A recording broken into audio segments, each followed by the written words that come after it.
Bienvenue dans votre rendez-vous derrière l'image. On prend le temps, comme chaque jour, de décrypter l'info à partir de photos qui font sens. Et on prend aujourd'hui la direction de Ceuta, une petite enclave espagnole en territoire africain, dont on vous parle assez régulièrement d'ailleurs dans cette émission. Les arrivées de migrants irréguliers là-bas ont bondi en 2026 par rapport à l'an passé, plus de 400% d'augmentation.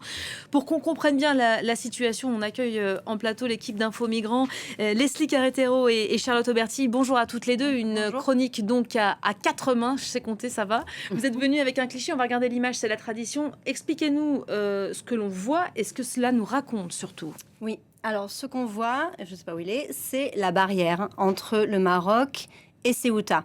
Donc la photo est prise depuis Ceuta et de l'autre côté de cette double barrière, c'est la ville marocaine de Bel Younesh.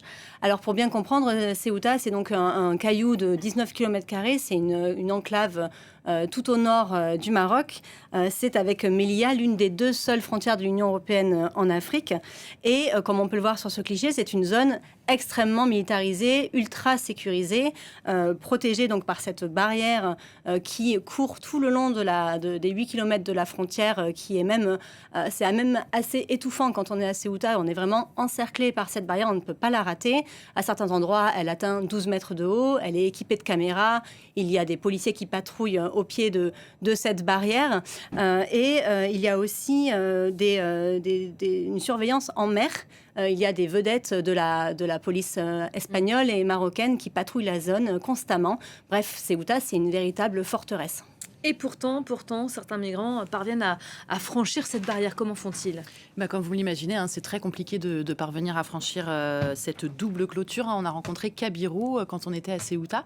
C'est un Nigérien d'une vingtaine d'années qui nous a expliqué qu'il avait essayé 45 fois avant de réussir à entrer à Ceuta. Donc voilà, il faut essayer plusieurs fois. Comment les migrants s'y prennent-ils ? Alors concrètement, il y a deux façons de tenter d'atteindre Ceuta. La première est la plus classique, l'historique, si je peux dire ça comme ça. En fait, depuis des années, les migrants tentent donc d'escalader la double clôture qui sépare l'enclave du Maroc. Et avec le temps, ils ont su s'adapter à la militarisation de la frontière. Ils se munissent en fait de crochets. On va essayer de les voir sur l'image. Des crochets pour escalader, pour grimper encore plus vite. Car Charlotte l'expliquait, la frontière, la barrière peut atteindre 12 mètres de haut. Alors en général, ils vont plutôt dans des endroits où elle atteint 6 mètres, mais quand même, il faut aller vite parce qu'ils savent que le temps est compté. Voilà, on voit les crochets sur l'image, donc ils utilisent ces crochets-là pour grimper et ils savent que le temps est compté. À partir du moment où ils touchent la barrière, il y a seulement quelques minutes, quelques secondes même avant qu'une alarme ne retentisse et que les forces espagnoles ou marocaines viennent sur zone. Un responsable du syndicat de la garde civile qu'on a raconté sur place nous disait que les exilés pouvaient mettre seulement 30 secondes pour grimper la double clôture. Et en fait, c'est même une condition sine qua non d'aller plus vite pour ne pas être repéré et renvoyé sur le sol marocain. Dans ces conditions, on imagine bien qu'il y a beaucoup de blessés. On a rencontré plusieurs personnes qui boitaient, notamment Kabiru, qui s'est foulé la cheville. Au moment de sauter de l'autre côté sur le sol espagnol. Il y a aussi des personnes qui ont des blessures aux mains, aux bras ou aux jambes. On comprend les nombreuses tentatives donc, pour parvenir à franchir la barrière. Donc ça, c'est la tentative par le sol, par les terres. J'imagine que l'autre solution, c'est par la mer, non ? Oui. C'est moi qui réponds, c'est par la mer. En fait, comme on l'a vu tout à l'heure sur la photo, les plages marocaines sont très proches des plages de Ceuta, donc ça peut sembler facile, entre guillemets, de nager. La distance semble assez courte. Mais c'est très trompeur parce que les migrants, quand ils se mettent à l'eau, ne font pas une distance d'un point A à un point B, une distance courte. Ils ne vont pas à la distance la plus rapide. Au contraire, pour tromper la vigilance des forces de l'ordre dont je parlais tout à l'heure, ils se lancent vers le large dans un premier temps. Ils nagent vers le large, équipés de combinaisons de plongée et de palmes. Et c'est simplement dans un second temps qu'ils reviennent vers les rives de Ceuta. Donc c'est extrêmement dangereux. Un autre détail important, c'est que les migrants entreprennent de traverser vers Ceuta par mauvais temps. Alors ça peut paraître contre-intuitif, mais ils attendent qu'il pleuve, qu'il fasse brumeux, qu'il y ait des vagues assez hautes. Là encore, qu'on les voit. Exactement, là encore pour tromper la vigilance, pour que ce soit plus difficile de les détecter en mer, avec tous les dangers que ça comporte. On peut écouter Radija, une Marocaine de 20 ans qui nous raconte sa traversée. شهر وانا زعما كنستنى كنقولوا له حنا الشرقي الامواج ملي كيكونوا الامواج طالعين صافي وانا المهم جربت اصدق البحر خاصو يكون طالع، خاصو يكون الامواج فوق مترو 2 مترو. Alors oui, ces conditions sont, comme je disais, évidemment extrêmement périlleuses. Quand je parlais tout à l'heure du fait que les migrants nagent vers le large, il faut bien imaginer ce que ça sous-entend. Nager vers le large, ça accroît le risque de se noyer, le risque d'hypothermie. Ça rend difficile aussi le retour vers les rives, parce qu'il y a donc, comme je disais, des forts courants. Il y a d'ailleurs régulièrement des morts à cette frontière. Il y en a eu 40 en 2025, c'était un record. Et depuis le début de l'année, il y a au moins 9 migrants qui sont morts en tentant de rejoindre Ceuta. Alors, c'est une route migratoire qui n'est pas nouvelle, qui est assez connue. Pourquoi autant de monde aujourd'hui ? C'est moi qui réponds cette fois.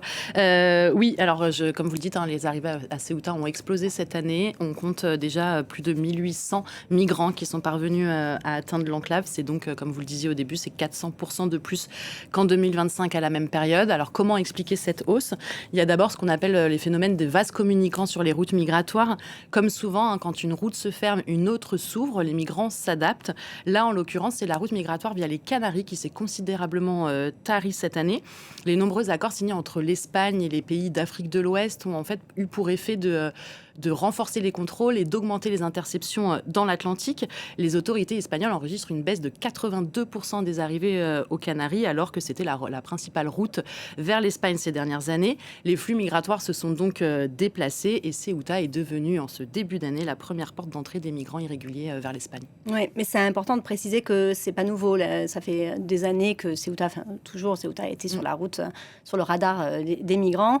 On se souvient notamment de mai 2021, dans ce mois-ci, il y a eu 2 jours pendant lesquels des milliers de migrants ont franchi la barrière entre le Maroc et Ceuta, car à l'époque, il y avait une brouille diplomatique entre le Maroc et l'Espagne, et les Marocains, en réaction à cette brouille, ont cessé de surveiller le poste frontière, et donc ils ont laissé passer des milliers de personnes. Le contexte a complètement changé depuis, mais ça montre bien que Ceuta est sur la carte des migrants pour rejoindre l'Union européenne depuis longtemps. Quand ils réussissent, une fois arrivés à Ceuta, qu'est-ce qui se passe pour eux ?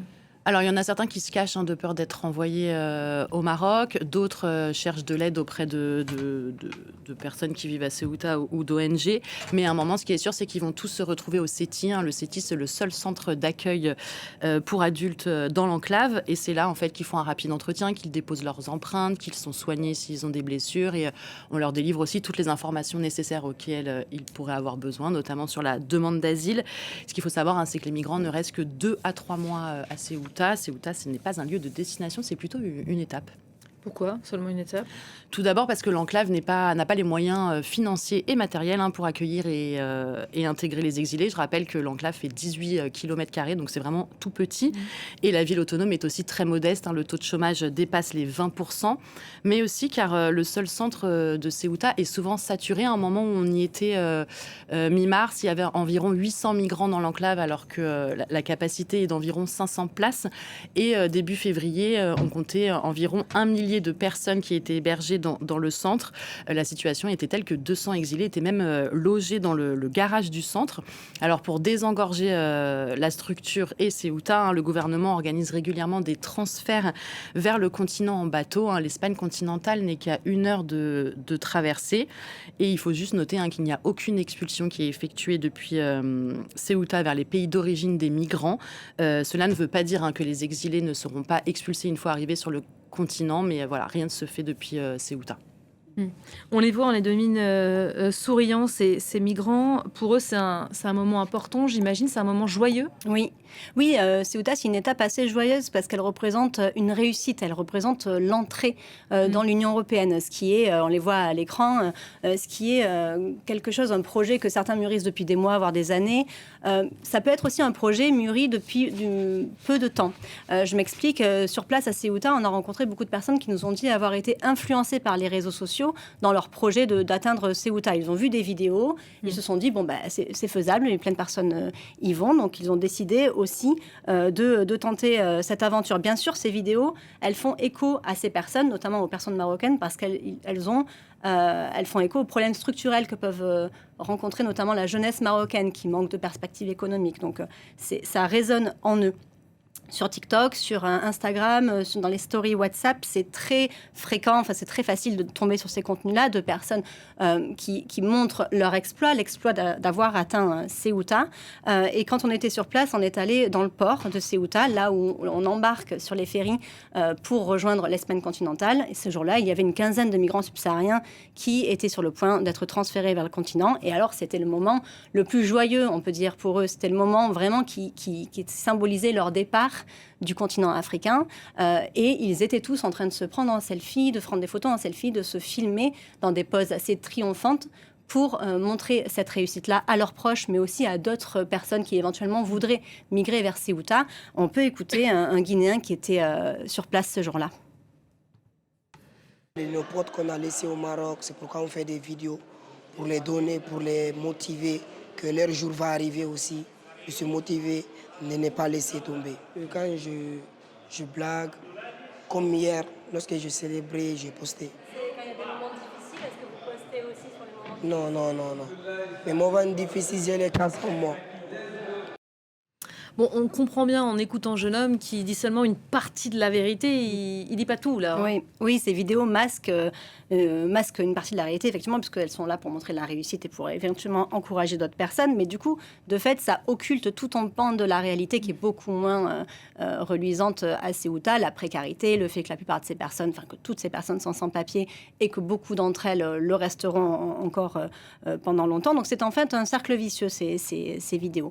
Et pour l'illustrer, j'aimerais parler de Meriem. Je ne sais pas si on va voir les images de cette dame qui a traversé à la nage.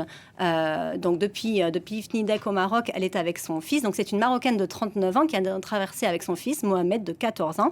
Mohamed ne sait pas nager, donc il a traversé, lui, accroché à une bouée. L'histoire de Meriem, c'est que son fils aîné, âgé de 17 ans, a déjà atteint l'enclave l'été dernier. Et depuis cette traversée, Mohamed, donc son plus jeune fils, a été littéralement obsédé à l'idée de rejoindre son plus grand frère. Et Meriem s'est dit impuissante face au désir de son fils. Elle a décidé du coup de l'accompagner, ayant peur qu'il traverse tout seul. Ils sont arrivés à Ceuta. Ils ont été filmés, comme on l'a vu, par des vidéos amateurs. Ces vidéos ont fait le tour des réseaux. Et elle a été vue notamment par Radija, donc la Marocaine de 20 ans dont on a parlé tout à l'heure, qui, elle, a grandi à Fnidek. Elle a grandi avec les rives de Ceuta en face, sous les yeux. Elle nous a raconté que pour elle, Ceuta, c'était la vie en rose. Elle a toujours eu l'impression que les choses seraient plus simples là-bas. Et après avoir vu Meriem et son fils arriver, elle s'est dit, je vais y arriver moi aussi je peux faire ça. Donc elle s'est acheté des palmes, elle a commencé à s'entraîner. Elle a traversé, après plusieurs échecs, elle a réussi à arriver. Et arrivée à Ceuta, elle s'est elle-même mise en scène dans des vidéos qu'elle poste sur les réseaux sociaux, l'air insouciant, en chantant, en dansant dans les rues de Ceuta. Pourtant, quand on parle avec Radija, très rapidement, on comprend que la réalité n'est pas si simple. Elle nous explique se sentir perdue et avoir mal préparé sa migration, ne pas savoir ce qu'elle est censée faire actuellement. On peut l'écouter d'ailleurs, elle nous le raconte. فما عارفاش شنو نعمل فاش نخدم اش من مدينه نمشي لها في اسبانيا كيسولوني ما عارفاش شنو نعمل في حياتي في مره صافي يعني ان شاء الله باش نخدم عندي ماما معوله عليا انا اللي عندها انا اللي نقدر زعما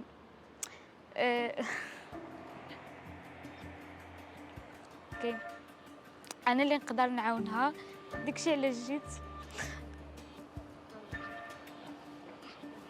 إذا نعاون ماما نعاون خواتاتي باقيين صغار خوتي باقيين صغار باقيين يلا بادين في الحياة ما بغيتهمش يعيشوا نفس الشيء اللي عشتو أنا. En tout cas, Ceuta, ce n'est pas la fin du voyage, à l'image de Radija. Donc, on voyait à l'instant, la joie est souvent de courte durée, car les migrants qui entreprennent cette route n'ont pas toujours pris la mesure de ce qui les attendait, notamment l'errance administrative qui peut durer de nombreuses années. On sait que les demandes d'asile peuvent prendre beaucoup de temps en Espagne. La vie clandestine aussi, beaucoup de migrants marocains finissent à la rue dans les rues espagnoles. Et il y a aussi ceux qui continuent la route, donc le chemin n'est pas terminé, les difficultés qu'ils vont rencontrer. Et on voit très bien la détresse à l'image de cette jeune fille qui est aujourd'hui totalement perdue. Merci beaucoup Charlotte et Leslie. Vos reportages évidemment à retrouver comme à chaque fois sur le site d'Info Migrants et sur les comptes d'Info Migrants sur les réseaux sociaux, je crois TikTok notamment. Merci de nous suivre, restez à nos côtés. L'info se poursuit évidemment.